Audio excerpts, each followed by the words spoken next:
Welcome to Not Milk Never Milk. Subscribe if you're lactose intolerant. You begin by verifying the file and environment. First, copy the file to another drive and try a different player to rule out player-specific issues.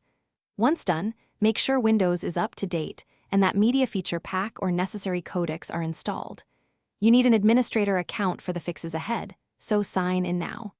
Finally, back up the original file to an external drive or cloud so you can restore if something goes wrong during repairs.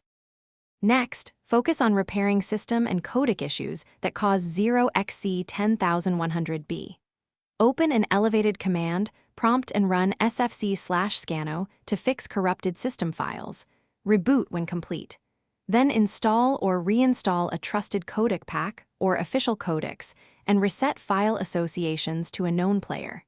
If the file still fails, use VLC or Handbrake to remux or convert the file. Finish by verifying playback and cleaning up. Test the repaired file after each change and clear the player app cache or reset the app to defaults to remove stale settings. If errors persist, restore the original from backup or re-download the source file to eliminate transfer corruption. Make sure to run chkdsk on the drive holding the media to detect bad sectors. If the disk fails health checks, replace it.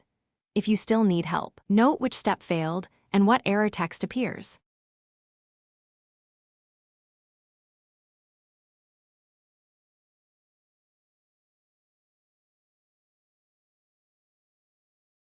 Thanks for watching. If this was helpful, leave a like and consider subscribing. See you next time.